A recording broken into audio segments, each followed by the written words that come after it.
사랑으로 빚으시고 돌보심이라는 제목, 사랑으로 빚으시고 돌보심이라는 제목으로 말씀을 묵상하도록 하겠습니다. 자, 어제는 아시고 함께 하신다라고 우리가 말씀을 묵상했는데, 오늘은 이제 그렇게 아시고 사랑하시는 그 근본적인 이유가 뭘까라고 하는 부분입니다. 그것은 오늘 계속해서 지었다, 빚었다 이런 말씀이 나오는데, 하나님이 우리를 만드셨기 때문입니다. 그렇기 때문에 잘 아시고 또 사랑하십니다. 13절에 보니까 내 내장을 지으시고 또 언제 그렇게 하셨냐, 나의 모태에서 그렇게 하셨다. 15절에 보면 그 모태를 다른 말로는 은밀한 데서, 그리고 땅의 깊은 곳에서라고 이야기를 하고 있어요. 14절에는 나를 지으심이 심히 기묘하심이라, 이렇게 말씀을 하고 있습니다.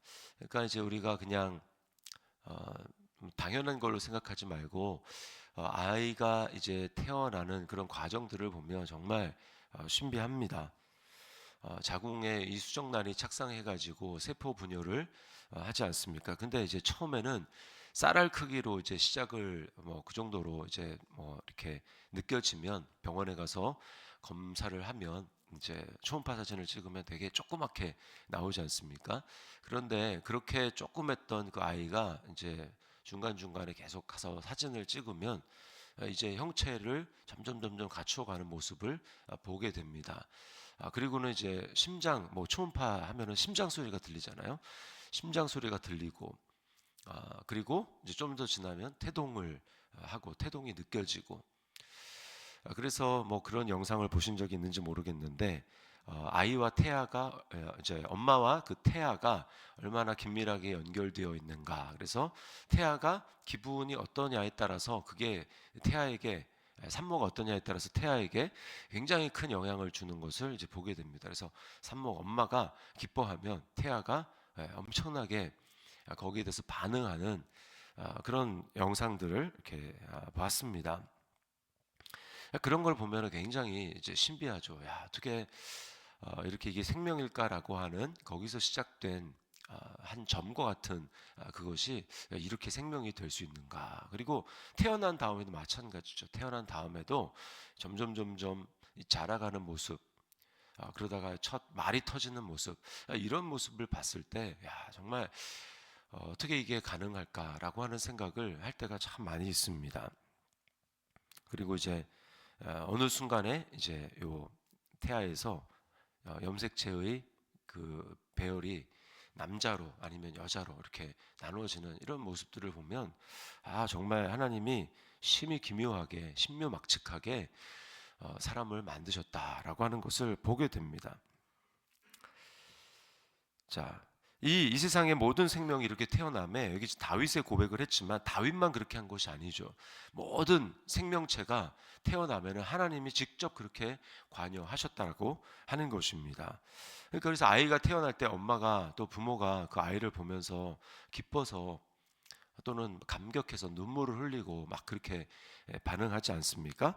그렇게 하듯 부모가 그렇게 하는 것 이상으로 하나님은 이 세상에 태어난 모든 그 생명에 대해서, 인간의 생명에 대해서 하나님이 지으시고, 하나님이 부모를 통해서 낳긴 했지만 하나님이 직접 관여하셔서 태어나게 하셨기 때문에 이 세상의 모든 영혼들을 하나님께서는 그렇게 사랑하는 것입니다. 그들이 그것을, 사랑을 느끼거나 느끼지 못하거나, 하나님은 영혼들을 그렇게 사랑하시는 거죠. 그래서 스바냐 3장 17절 말씀에 이런 말씀이 있지 않습니까? 너의 하나님 여호와가 너의 가운데 계시니 그는 구원을 베푸실 전능자시라.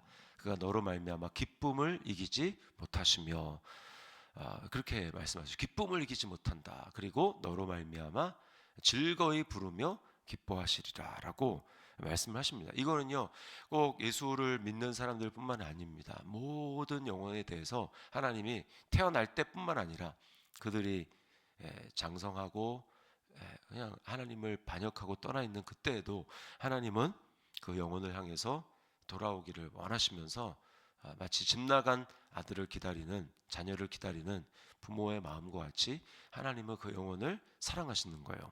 아무리 악을 행하는 사람이라 할지라도 하나님은 악인이 멸망하는 것을 기뻐하지 않으시고 주님께로 돌아오기를 원하십니다. 온통 그 자녀 생각이죠. 그런데 이것을 알지 못합니다. 언제 알게 됩니까? 복음을 전하고 복음을 전해서 성령님께서 역사하셔서 그 사람이 복음을 받아들일 때 그때 비로소 성령으로 말미암아 깨닫게 되는 것입니다. 하나님이 사랑하시는구나.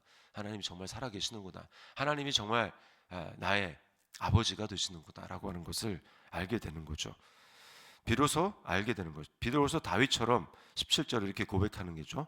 하나님이여 주의 생각이 내게 어찌 그리 보배로우신지요 그 수가 어찌 그리 많은지요. 또 18절에 보니까 내가 세려고 할지라도 그 수가 모래보다 많도소이다. 하나님이 나를 향한 생각, 나의 인생을 향한 생각, 그 사랑의 생각 이게 굉장히 많다. 사랑하는 자녀를 향한 부모의 생각이 많지 않습니까? 태어나면 태어나기 전부터 해서 뭘 해줄까, 뭘 꾸며줄까, 뭐를 해야 기뻐할까라고 하면서 자녀들을 온통 생각하면서 집중하고 그렇게 하는 것처럼 그 이상이라는 거야. 하나님이 셀 수가 없다. 우리의 인생을 향한 나의 인생을 향한 하나님의 그 사랑의 생각을 도저히 셀 수 없다라고 말을 하는 것입니다. 우리를 향한 하나님의 가장 큰 생각, 그게 성경에 나와 있죠. 성경 자체가 다 우리 나를 향한 하나님의 생각을 기록한 것입니다. 나를 구원하고자 하는 하나님의 생각, 이게 다 나와 상관없는 것이 아니라 이 하나하나가 전부 다 나를 향한 하나님의 뜻이고 하나님의 약속이고 하나님의 생각이죠. 그리고 가장 큰 것은 무엇입니까? 바로 그리스도 안에서 우리를 구원하셨다라는 것입니다. 이게 하나님의 가장 큰 우리를 향한 선물이고 생각이죠. 이 악한 세상에서 우리를 건져 주셔서 사랑의 아들의 나라로 옮겨 주셨습니다. 이게 하나님의 가장 큰 우리를 향한 생각이고 계획이죠.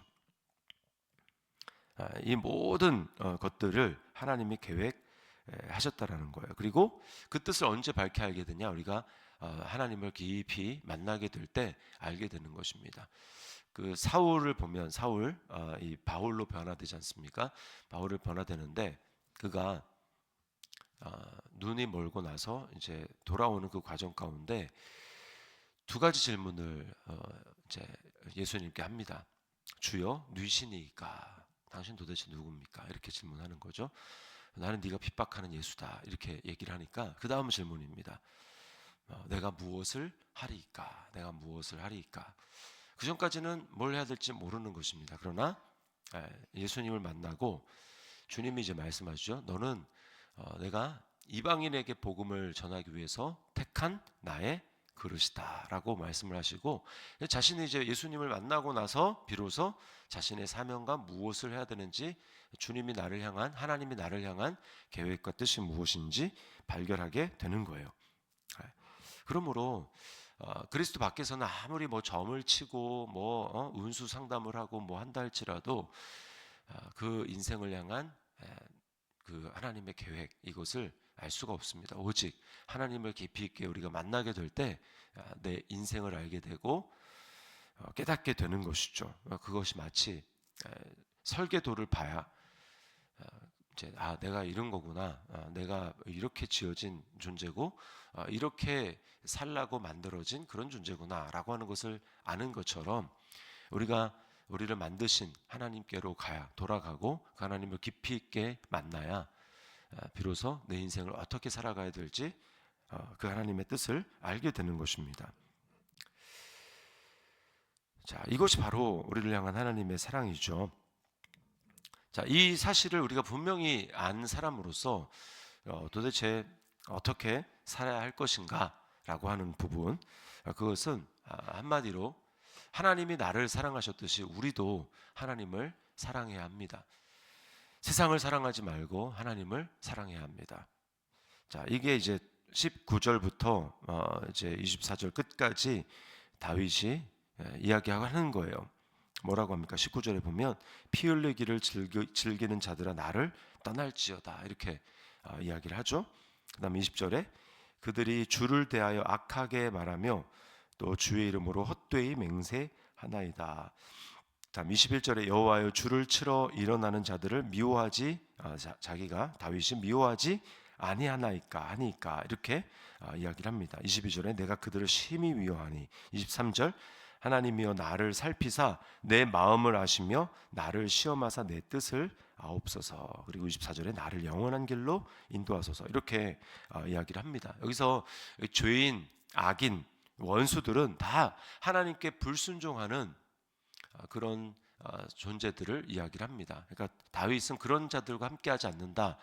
이 말은 다윗이 그렇게 죄를 짓는 그런 무리들, 지금으로 얘기하면 이 세대 또는 이 세상이라고 말할 수 있습니다. 그 사람 한 사람 한 사람을 막 그렇게 미워하는 그런 것보다는 죄를 미워하고 그런 무리들이 행하는 그 방향을 이제 거부하겠다라고 하는 거죠. 이거는 죄를 거부하고 이 세대, 하나님을 거역하는 이 세대를 향한 다윗의 돌이킴, 다윗의 그 단호한 마음의 태도를 말하는 것입니다. 죄에 대한 다윗의 태도를 말하는 거예요. 우리는 이 세상을 생각할 때 항상 두 가지를 생각해야 됩니다. 하나는 내 안에 있는 육신이고요. 또 하나는 그 육신의 집단적인 이제 인격체 뭐 이렇게 표현할 수 있는데 이것이 바로 세상입니다. 세상. 그래서 우리 세상과 내 안에 있는 육신은 닮아 있어요. 거의 뭐 흡사합니다. 세상이 내 안에 들어와 있는 게 육신이에요.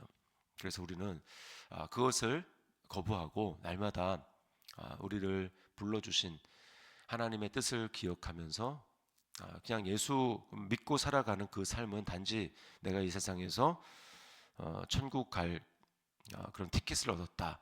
그렇게 하면서 이제 이 세상에 속해서 이 세상에 있는 것들을 사랑하고 그런 삶이 아닙니다. 그 삶이 아니고 이제 내 안에 오신 그 그리스도 영이신 성령님을 환영하고 기뻐하면서 이제 그때부터 시작인 거예요. 그때부터 이제는 말씀대로 그 말씀이 내 안에 하나하나 이루어지는 그 삶을 살아가야 하는 것입니다. 이것이 지금 다윗이 이야기를 하는 거예요. 그렇게 내가 신묘막층하게 하나님 나를 지으시고 나를 향한 하나님의 생각이 많은데 그 생각대로 내가 그 하나님의 사랑을 알고 그 뜻대로 살아가야 되겠다라고 하는 고백이죠. 로마서 12장 2절 말씀에 너희는 이 세대를 본받지 말고 오직 마음을 새롭게 함으로 변화를 받아 하나님의 선하시고 기뻐하시고 온전한 뜻이 무엇인지 분별하도록 하라. 하나님을 사랑해야 됩니다. 또 요한일서 2장 15절 16절에는 이렇게 말합니다. 이 세상이나 세상에 있는 것들을 사랑하지 말라. 누구든지 세상을 사랑하면 아버지의 사랑이 그 안에 있지 아니하니. 이는 세상에 있는 모든 것이 육신의 정욕과 안목의 정욕과 이생의 자랑이니 다 아버지께로부터 온 것이 아니요 세상으로부터 온 것이라. 그러므로 세상을 사랑할 것이 아니라 우리는 나를 불러주신 나를 지으신 육체적으로 지으실 뿐만 아니라 성령으로 말미암아 나를 거듭나게 하셔서 하나님을 알게 하시고 그 하나님의 사랑을 알게 하신 그 하나님 그리고 나를 지금도 인도하시는 그 하나님을 기억하면서 거기에 맞게 우리의 삶을 하나님 앞에 드리며 주님을 사랑해야 할 것입니다. 이것이 우리를 향한 하나님의 뜻이고 사랑으로 빚으시고 돌보시는 그 하나님에 대한 우리의 마땅한 반응일 것입니다. 오늘 이 말씀을 기억하면서 다윗의 고백과 같이 제가 이 세상과 육신이 아니라 하나님을 사랑합니다. 하나님의 뜻을 따라 행합니다. 그것을 제가 날마다 알기를 힘씁니다. 그래서 다윗과 같이 이 생각이 얼마나 저를 향한 하나님의 이 사랑의 생각이 얼마나 많은지 놀랍습니다라고 이렇게 감탄의 고백을 할 수 있는 우리 저와 여러분의 삶이 될 수 있기를 주님의 이름으로 축원합니다.